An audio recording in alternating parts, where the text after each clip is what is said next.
Hello friends, welcome to my YouTube channel. कैसे हैं आप सब? उम्मीद करती हूँ कि आप सब ठीक होंगे। तो फ्रेंड्स, आज मैं आप लोगों के लिए बहुत ही अच्छी वीडियो लेकर आई हूँ, जो कि है एसआई बनने के लिए क्या प्रोसेस होता है। काफ़ी सारे लोगों का ये ड्रीम होता है कि वो आगे जाकर भाई एसआई बने। पुलिस वर्दी भी अपने आप में मतलब एक बहुत ही रॉब वाला जॉब होता है। तो ठीक है फ्रेंड्स, ये वीडियो उन सभी स्टूडेंट के लिए है जो एसआई बनना चाहते हैं। तो इसके लिए आज हम इसके बारे में कंप्लीट प्रोसेस जानेंगे कि आखिर एसआई बनने के लिए क्या क्वालिफिकेशन होगी, एज, हाइट, फिजिकल, मेडिकल क्या होगा। तो ये सारी कुछ हम जानेंगे, और इसमें रनिंग वगैरह कैसी क्या रहती है, इसमें हाइट, चेस्ट वगैरह कितना लिया जाता है। तो ये सारी इन्फॉर्मेशन देखने के लिए आप लोग प्लीज़ वीडियो को पूरा देखिए, और अगर वीडियो अच्छी लगे तो वीडियो को शेयर कर दीजिए और चैनल को सब्सक्राइब जरूर कर लीजिए, ताकि हमारी आगे आने वाली वीडियो का नोटिफिकेशन आप तक पहुंच सके।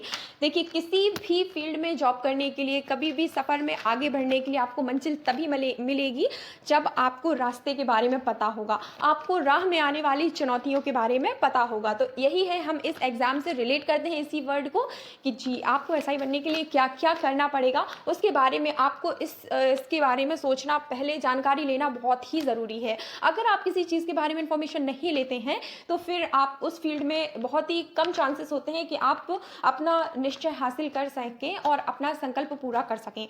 तो ठीक है, फिर हम आगे बढ़ते हैं। तो एसआई के लिए सबसे पहले हम देखते हैं कि क्वालिफिकेशन क्या होती है। कुछ लोग मानते हैं कि भाई हमारा 12th पूरा हो गया, हम बस अब एसआई बनने के लिए एलिजिबल हो गए हैं। तो ऐसा बिल्कुल भी नहीं है, ये बहुत ही गलत सोचना है उनका। आपको एसआई बनने के लिए कम से कम ग्रेजुएशन कंप्लीट करना बहुत ही ज़रूरी है।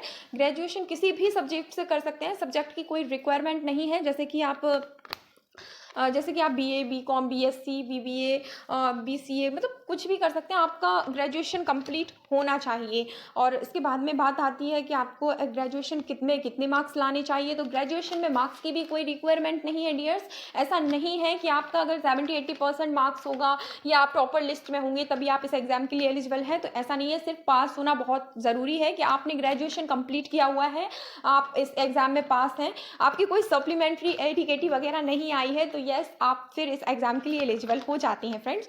तो फिर इस एग्ज़ाम का जो एलिजिबिलिटी क्राइटेरिया है उसके बारे में जानते हैं कि इसकी एज लिमिट क्या है, जो कि सबसे इंपॉर्टेंट होती है। तो किसी भी एग्ज़ाम के लिए इंपॉर्टेंट होती है। तो इसमें एज लिमिट जो है ना, तो वो फ्रेंड्स इस तरह से है कि जो मिनिमम एज है वो 21 साल है, और जो मैक्सिमम एज है वो 28 साल है, 28 ईयर है। ठीक है, 28 साल है। और इसमें जो ओबीसी कैटेगरी में उन्हें 3 ईयर की छूट दी गई है, और एससी एसटी कैटेगरी वालों को 5 साल तक की छूट दी गई है। ठीक है फ्रेंड्स, तो आगे हम इसका एग्जाम पैटर्न कैसा क्या है तो इसके बारे में जानकारी हासिल करते हैं। तो इसमें जो एग्जाम पैटर्न होता है तो वो ऑनलाइन मोड में होता है, ऑनलाइन एग्जाम होता है जो कि एमसीक्यू बेस्ड होता है। ठीक है, तो इसे हम रिटन एग्जाम भी कह देते हैं। तो ये एमसीक्यू बेस्ड होता है, इसमें आपको थ्योरी नहीं लिखनी होती है। ठीक है फ्रेंड्स, जो कि सबसे इंपॉर्टेंट होता है, यही सबसे ज़्यादा क्वेश्चन आता है। और इसके बाद में इसका सिलेबस, सब लोग पूछते हैं कि भाई एग्जाम में आएगा क्या, हमारी रिक्वायरमेंट तो पूरी हो गई, ग्रेजुएशन कर लिया, अब एग्जाम में आएगा क्या। तो ठीक है, इसके कुछ सब्जेक्ट्स होते हैं, इसके बारे में मैं आपको बताती हूँ। तो वो है math, GS and current affairs, Hindi and reasoning. ये सब्जेक्ट हैं, ये आपको इस एसआई बनने के लिए पढ़ने पड़ेंगे। तो मैथमेटिक जो है ना, वो जैसे कि मैथमेटिक का ऐसा है कि अगर आपका टेंथ तक का आपका मैथ कंप्लीट है, आपने बहुत ही अच्छे से 10th तक का मैथ कवर किया हुआ है आप, तो फिर आपको इसमें मैथ में ना प्रॉब्लम नहीं आएगी। बस सिर्फ 10th तक का ही पूछा जाता है, यानी कि मैथ का लेवल बेसिक होता है। तो आपकी अगर 10th तक की मैथ कंप्लीट हो गई है, आप इसे अच्छे से पढ़ लेंगे, तो फिर आप एसआई एग्ज़ाम में आपको इसमें प्रॉब्लम नहीं आएगी मैथ सब्जेक्ट में। तो फिर आगे बढ़ते हैं। इसके बाद हम तो इसमें हिंदी व्याकरण में आते हैं। हिंदी व्याकरण में जो है ना, जैसे कि संधि, समास, समानार्थी एवं विलोम शब्द इत्यादि जो होते हैं वो पूछे जाते हैं। ठीक है, ये सब हम ही बचपन ही से पढ़ते आ रहे हैं कि संधि, समास, संधि के प्रकार, ये सब होता है ना। तो ये व्याकरण भी इसमें इंपॉर्टेंट रोल प्ले करती है। और इसके बाद रीजनिंग एंड जीएस, ये सब्जेक्ट होते हैं। इसमें टोटल नंबर ऑफ क्वेश्चन होते हैं 160 होते हैं, जिसमें कोई भी नेगेटिव मार्किंग नहीं होती। ये आपके लिए बहुत ही अच्छा पॉइंट है फ्रेंड्स कि इसमें कोई भी नेगेटिव मार्किंग देखने को नहीं मिलती है एग्जाम में। ठीक है, फिर उसके बाद में बात करते हैं हम कि सिलेक्शन प्रोसेस क्या होता है कंप्लीट, कि हमें इस एग्जाम इसमें फाइनल सिलेक्शन लेने के लिए पहले किस किस प्रोसेस से गुजरना पड़ेगा। तो फ्रेंड्स, आपको फॉर्म सबसे पहले, तो जैसे ही वैकेंसीज आएंगी तो आपको सबसे पहले ऑनलाइन आवेदन करवाना पड़ेगा। ठीक है फ्रेंड्स, ऑनलाइन फॉर्म भरना पड़ेगा। उसके बाद में आपका एग्जाम होगा, देन मेरिट लिस्ट डिसाइड होगी। अगर आपकी मेरिट में नाम आ जाता है तो आपको रनिंग के लिए बुलाया जाएगा। और उसके बाद में अगर आपकी रनिंग हो जाती है तो फिर आपको रनिंग के बाद आपका मेडिकल होगा। अगर सब कुछ सही रहता है friends, that's a luck and hard work, तो फिर आपका फाइनल सिलेक्शन हो जाएगा। तो फिर ठीक है, ये आपकी प्रोसेस है इतनी जो कि आपको कंप्लीट करनी होगी इस एग्ज़ाम में फाइनल सिलेक्शन लेने के लिए, वर्दी वाली जॉब हासिल करने के लिए। तो ठीक है फ्रेंड्स, फिर आप लोग इसके लिए रेडी रहिए। और इसकी जो इसके बाद में इसमें जो मेडिकल होता है ना, वो इस तरह से होता है कि जैसे कि आपके आई साइट्स और जो कि एग्जाम में फुटप्रिंट वगैरह देखे जाते हैं। तो अगर फ्रेंड्स आपका ये सब कुछ सही रहता है मेडिकल में, आपके आई साइट्स वगैरह फुटप्रिंट वगैरह सब सही रहता है, नी लॉक होने के बाद में आपका सब कुछ सही रहता है, तो फिर आपको रनिंग के लिए बुला लिया जाता है। ओके, आपको फिजिकल के लिए बुला लिया जाता है। तो फिजिकल की रिक्वायरमेंट देखते हैं अब हम लोग कि फिजिकल में क्या रिक्वायरमेंट होती है, कितनी हाइट चाहिए होती है और कितना चेस्ट होना चाहिए। दोनों के बारे में इंफॉर्मेशन लेते हैं कि मेल और फीमेल की क्या इन्फॉर्मेशन होनी चाहिए, क्या रिक्वायरमेंट होनी चाहिए। सॉरी फ्रेंड्स, बट मिस्टेक को आप लोग थोड़ा अवॉइड करना।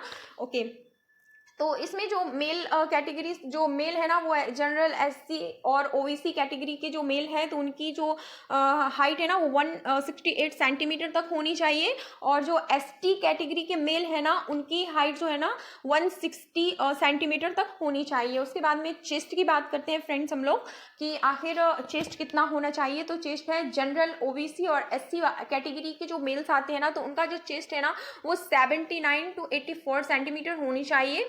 और उसके बाद में जो एसटी कैटेगरी के मेल आते हैं उनका 77 to 82 है। तो इसमें थोड़ा जैसे कि एसटी कैटेगरी को हम सभी को पता है कि थोड़ी सी फ्लेक्सिबिलिटी मिलती है, छूट मिलती है, तो ये उस तरह से है। फिर उसके बाद में आपका जब ये पूरा हो जाता है ना फिजिकल रिक्वायरमेंट और सब कुछ सही रहता है, तो फिर आपको रनिंग के लिए बुलाया जाता है। और रनिंग जो है ना वो मेल का इस तरह से है कि 4.8 किलोमीटर आपका इन 20 मिनट में होना चाहिए। जैसे कि 20 मिनट के में आपको 4.8 किलोमीटर दौड़ आपकी पूरी होनी चाहिए। और जो फीमेल होती है ना, जनरल ओबीसी एसटी, आप फीमेल के बारे में जानते हैं कि हम फीमेल का एलिजिबिलिटी क्राइटेरिया क्या है। तो फीमेल का है कि आपको जनरल ओबीसी और एसटी कैटेगरी की हाइट होनी चाहिए 152 सेंटीमीटर। और एसटी कैटेगरी की जो फीमेल होती है ना, उनकी हाइट होनी चाहिए 147 सेंटीमीटर। सॉरी, ऊपर मैंने किलोमीटर बोल दिया था, आप इस वर्ड को अवॉइड कीजिए, वो सेंटीमीटर में बोल रही थी। ठीक है फ्रेंड, फिर उसके बाद में जो मोस्ट इम्पॉर्टेंट चीज़ जो आती है वो ये है कि सभी एग्ज़ाम, मैं आपको बता दूं कि जो एग्ज़ाम होता है ना ये एसआई वाला, तो ये सभी स्टेट में इसकी रिक्वायरमेंट कभी कभी अलग हो सकती है। जैसे कि मैं कहूँ कि आप इसमें सभी में जैसे कि कभी नंबर ऑफ क्वेश्चंस अलग हो सकते हैं, फिजिकल रिक्वायरमेंट अलग हो सकती है। तो प्लीज़ ये छोटे मोटी चीज़ें हैं जो कि आपको अवॉइड करनी है, मतलब इसके बारे में इन्फॉर्मेशन लेनी है इस वीडियो से। और साथ ही आपको आगे अपने अपने स्टेट का नाम आप कमेंट बॉक्स में ज़रूर बताइए कि आप किस स्टेट से बिलोंग करते हैं, तो मैं आपको उसकी इन्फॉर्मेशन दे दूँगी। और देखिए, आप लोग ना किसी भी एग्जाम में आगे बढ़ने के लिए आपको उसका सिलेबस और प्रीवियस ईयर क्वेश्चन पेपर देखने बहुत ही ज़रूरी है।